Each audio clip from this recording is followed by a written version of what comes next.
I wish to take this opportunity to make some observations on the report of the Chair on the state of the peace and security in our continent that was earlier adopted. Kenya underscores the urgent need to intensify efforts in creating an enabling environment to navigate current vulnerabilities and address emerging threats and risks. To this end, Kenya remains steadfast in anchoring the search for peace in our region. In South Sudan, Kenya continues to engage with all parties through the Tumaini Initiative to foster lasting peace and stability. In Sudan, we urge an immediate cessation of hostilities, robust response to the worsening humanitarian crisis, and unwavering support for a Sudanese-led transition. In the Democratic Republic of Congo, alongside the Southern Africa Development Community, we have outlined a pathway towards de-escalation and peace. This framework was adopted by the Africa Union Peace and Security Council, and I call upon the international community to rally behind the joint Nairobi-Luanda initiatives to ensure its success. As this assembly is aware, Kenya is leading the United Nations Security Council mandated multinational support mission in Haiti. We undertook this responsibility on behalf of our union, recognizing that Haiti is part of AU's 6th region. I extend my gratitude to AU member states that have pledged their support for this mission since its deployment in mid-2024. The MSS has achieved significant milestones in dismantling criminal gangs and restoring state authority in parts of Port-au-Prince in Haiti. I have proposed the adoption of a draft declaration on AU solidarity with Haiti, affirming its status as part of our 6th region and ensuring sustained support for the mission. This includes advocating for transition to of the MSS into a UN peacekeeping operation, and I urge this Assembly Chair to support the declaration. Finally, I draw the Assembly's attention to global threats that impact our union, including terrorism, the climate crisis, and geostrategic competition. Addressing these challenges demand our collective effort and unwavering commitment. Your Excellency Chair, allow me now to report on. I wish to present the report and draft decision for the Committee of Heads of State and Governments on Climate Change for your consideration. The Committee of African Heads of State and Climate Change convened this morning at the Africa Union headquarters here in Addis Ababa. Climate change, Mr. Chairman, remains the existential threat, particularly for vulnerable regions such as Africa. Last year was the hottest on record, surpassing the 1.5 degree Celsius threshold set under the Paris Agreement for the first time. Africa continues to bear the brunt of extreme climate impacts, prolonged droughts in southern Africa, severe flooding in east and west, wildfires, and expanding desertification have slowed, in some cases reversed, socioeconomic progress across the continent. Meanwhile, global geopolitical uncertainty and rising emissions are complicating multilateral climate action. A decline in global partnerships, coupled with increasing protectionist policies, is diverting investments away from addressing shared global challenges. In response to these realities, the committee convened to assess Africa's climate responses and global engagements and to chart a path forward. The committee reviewed the outcomes of the recent UN climate conference, COP29, held in Baku, Azerbaijan from the 11th to 23rd of November last year. Africa presented a unified voice at COP29 with strong participation from African leaders, ministers, and experts. While the conference made some progress on key issues such as climate finance, adaptation, and carbon markets, the outcomes fell short of Africa's expectation. On climate finance, the commitment by developed countries to mobilize at least US $300 billion by 2025 is far below Africa's demand of 1.3 trillion annually. Nevertheless, Africa must actively engage in discussions to ensure that the roadmap towards the $1.3 trillion target is finalized at the next COP in Brazil. COP29 concluded negotiations on carbon markets, which beyond climate benefits hold the potential to generate significant economic and social gains for Africa.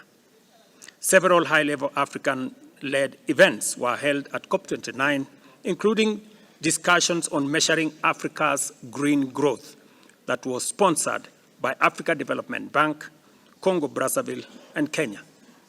The recommendations from these events will be considered by the Assembly.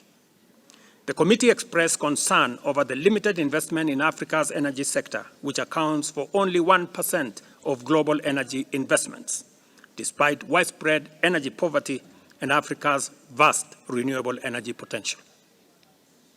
The committee welcomed the outcomes of the recent Africa Summit on Mission 300 held in Dar es Salaam, Tanzania, which aims to accelerate energy access across the continent.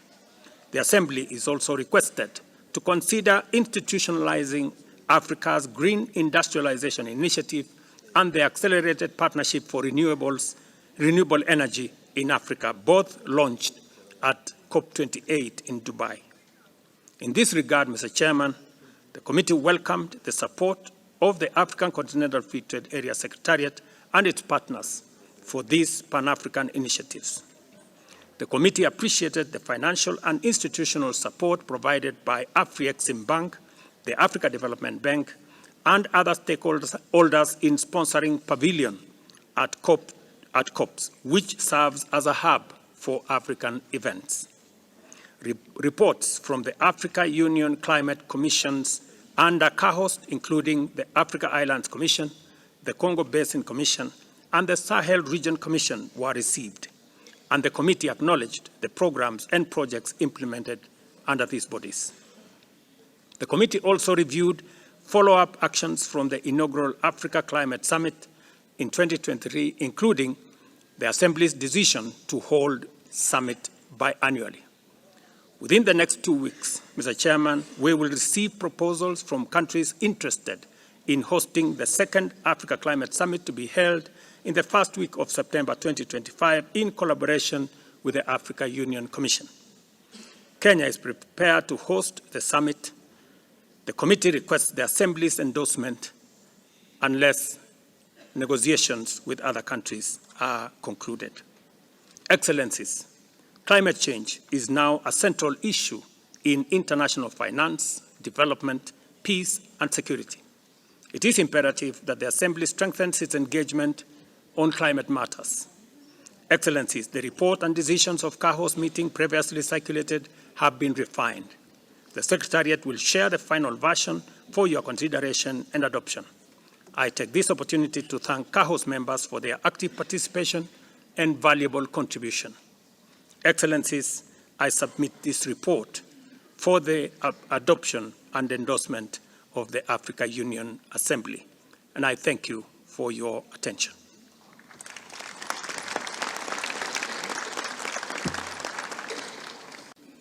Your Excellency Chair, allow me now to report on the institutional reform of the Africa Union. Excellencies, a year ago, this Assembly entrusted me with the pivotal responsibility of championing institutional reforms within the Africa Union. Since then, I have engaged in extensive consultations with key AU stakeholders to assess the progress of our reform agenda. These engagements have included discussions with the leadership of the Africa Union Commission, including the chairperson, Musa Faki, the AU Institutional Reform Unit Secretariat, the Permanent Representative Committee, or PRC, here in Addis Ababa, the AU High Representatives for Financing, and the leadership of the Pan-African Parliament. Additionally, on 27th January 2025, I convened a high-level retreat in Nairobi attended by presidents of Comoro, Guinea-Bissau, Ethiopia, and Ghana, alongside the AUC chairperson and foreign affairs ministers from Mauritania, Rwanda, and Tunisia.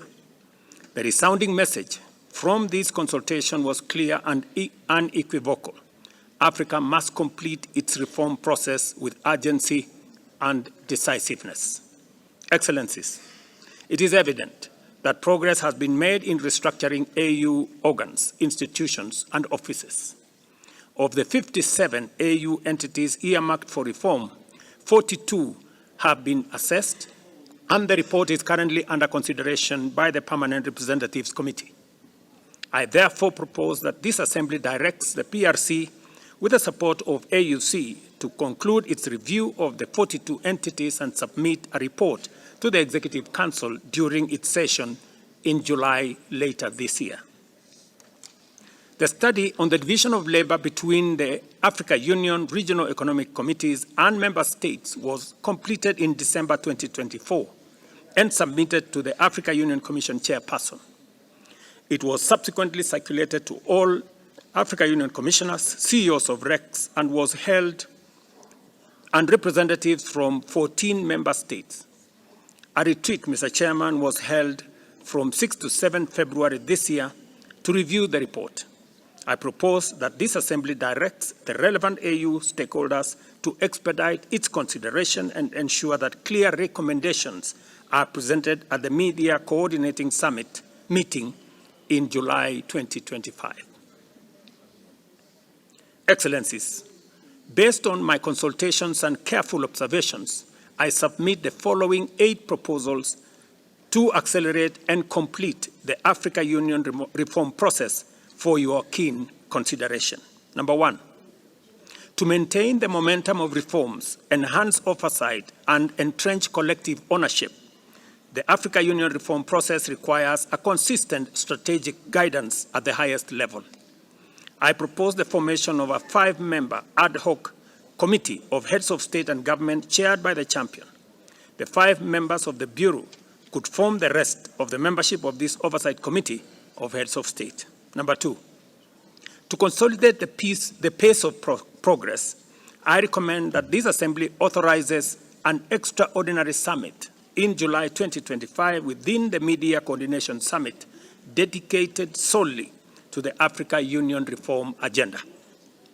This will allow for final consultations with AU stakeholders, including the newly elected Commission, and the submission of concrete proposals for the final phase of our reforms.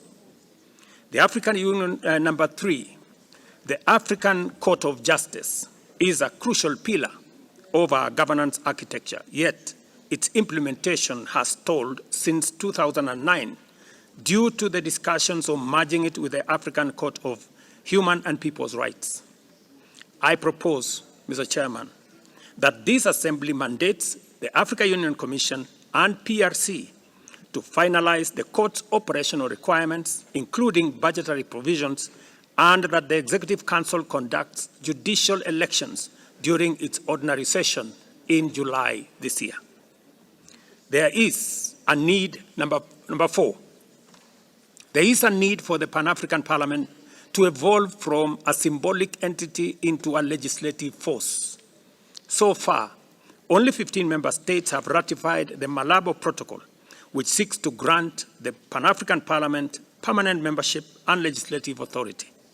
I urge this Assembly to mobilize political support to accelerate the ratification process. Number 5, the 2018 AU Assembly decision called for a clear categorization of AU decisions to enhance implementation.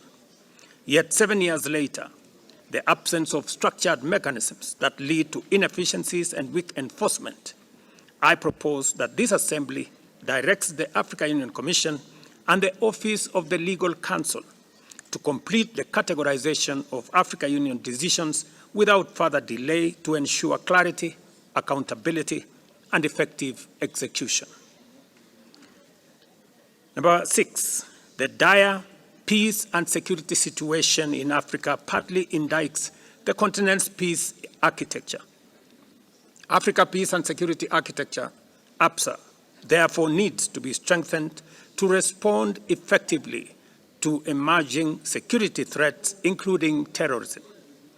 I recommend that this Assembly authorizes the Africa Union Commission chairperson, in consultation with the champion, to appoint a panel of 5 eminent African experts to review AU's peace and security framework within the next 4 months. Number 7, despite Decision 635 of 2017 limiting the AU summit agenda to 3 strategic areas, the summit program remains overly broad. I propose that this Assembly reinforces Decision 635 by delegating non-strategic matters to the Executive Council and recommends a review of the Assembly's format at the extraordinary summit in July this year. Number 8, 10 years ago in Johannesburg and Kigali, member states committed to funding 100% of Africa Union operational budget, 75% of program budget, and 25% of peace support operations, targets that remain unmet to date. I propose that this Assembly directs the Executive Council to convene an extraordinary session with finance ministers to develop a roadmap for achieving these targets within 5 years. To guide this process, I further propose that the Assembly directs Dr. Donald Kaberuka, AU High Representative for Financing the Union, to develop a concept note and discussion paper to guide the proposed joint ministerial meeting. To once again acknowledge the chairperson of the Commission, the report on the AU participation in discussions, we may consider adopting. I'd like to give the floor to President William Ruto from the Republic of Kenya to present his report. You have the floor, President William Ruto.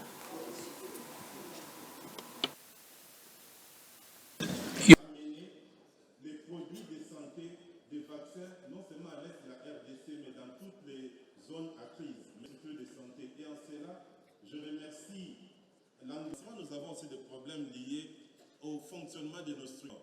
J'espère avoir répondu à la question du Rwanda, que nous travaillons en coordination avec toutes les structures. Une charte qui reste ouverte, les Libyens ont eux-mêmes scellé devant l'Afrique et le monde, contribue à baliser le chemin branlable à accompagner jusqu'au bout le peuple. وعلى الصعيد السياسي نؤكد مجددا دعوتنا لجميع أبناء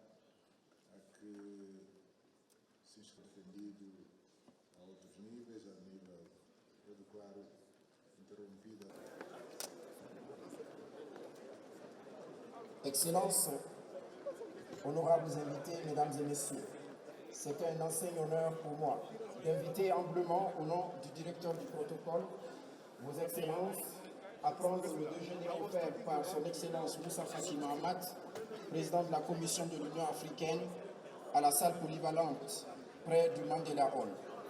Qu'il me soit permis d'informer que les cartes de restauration de couleur verte y auront accès. Les travaux reprendront dans cette même salle dans 1 heure. Je vous remercie.